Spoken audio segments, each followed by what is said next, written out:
Assalamualaikum warahmatullahi wabarakatuh. Perkenalkan, nama saya Duyanti Reski Amalia, NIM A1Q1212061. Jurusan Bimbingan dan Konseling kelas A. Di sini saya akan menjelaskan sedikit mengenai materi yang dibawakan oleh kelompok 4, yaitu materi observasi. Langsung saja. Observasi adalah salah satu metode pengumpulan data dengan cara mengamati atau meninjau secara cermat dan langsung di lokasi penelitian untuk mengetahui kondisi yang terjadi atau membuktikan kebenaran dari sebuah desain penelitian yang sedang dilakukan.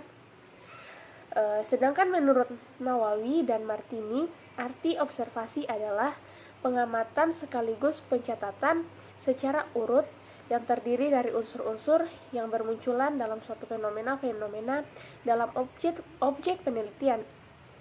Hasil dari pengamatan akan dilaporkan dengan susunan yang sistematis dan sesuai kaidah yang berlaku. Secara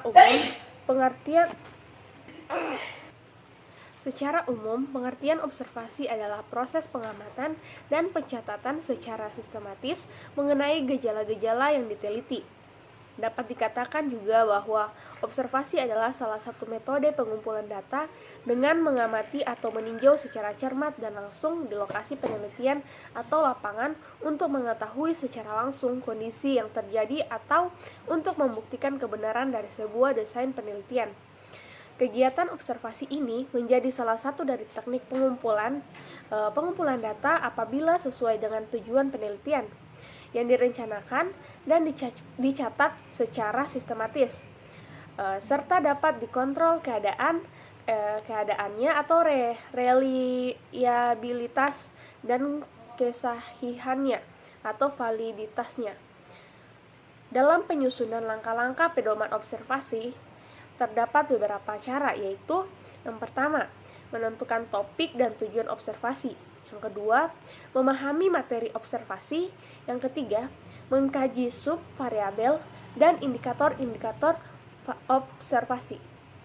Yang ketiga, mengkaji subvariabel dan indikator-indikator observasi. Yang keempat, menyusun paduan pedoman observasi. Adapun untuk langkah-langkah pengadministrasian pedoman observasi adalah sebagai berikut. Yang pertama, merumuskan tujuan observasi. Yang kedua, membuat layout atau kisi-kisi observasi. Yang ketiga, menyusun pedoman observasi. Yang keempat, menyusun aspek-aspek yang akan diobservasi. Yang kelima, melakukan uji coba pedoman observasi untuk melihat kelemahan-kelemahan pedoman observasi.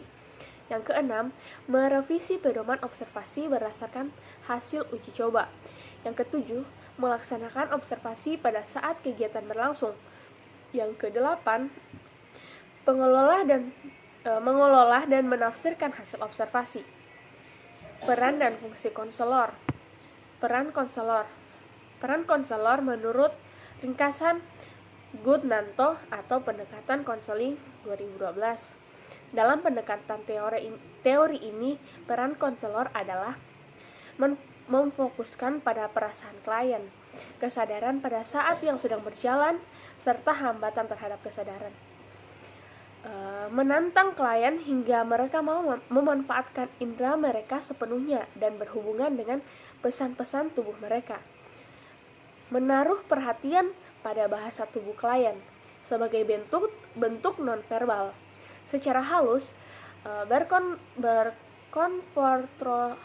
berkonfrontasi dengan klien guna untuk menolong mereka menjadi sadar akan akibat dari bahasa mereka. Fungsi konselor. Konselor membantu klien untuk menganalisis dan memahami apa yang ada atau terjadi sekarang ini dan bagaimana berbuat sekarang ini. Namun bukan hanya menganalisis, tetapi konselor juga ditekankan untuk mengintegrasi perhatian dan kesadaran klien. Yang dimaksud dengan perhatian adalah mendengarkan apa yang diinginkan atau apa yang tidak disenangi oleh klien. Sedangkan apa yang dimaksud dengan kesadaran di sini adalah apa yang sedang dialaminya menyentuh pribadi dan dunianya. Kelebihan dan kekurangan pedoman observasi. Yang pertama ada kelebihan, di mana yang pertama itu, poin pertama, memberikan tambahan informasi yang mungkin tidak didapat dari teknik lain. Yang kedua, poin kedua, dapat menjaring tingkah laku nyata bila observasi tidak diketahui. Dan poin ketiga, observasi tidak tergantung pada kemauan objek yang diobservasi untuk melaporkan atau menceritakan pengalamannya. Untuk kelemahannya, yang poin pertama, keterbatasan manusia menyimpan hasil pengamatan. Yang kedua, poin kedua, cara pandang individu terhadap objek yang sama belum tentu sama antara individu yang satu dengan yang lain. Yang poin ketiga, ada kecenderungan pada manusia dalam menilai sesuatu hanya berdasarkan pada ciri-ciri yang menonjol. Baik, mungkin itu saja yang dapat saya jelaskan. Lebih dan kurangnya mohon dimaafkan. Billahi taufiq wal hidayah. Wassalamualaikum warahmatullahi wabarakatuh.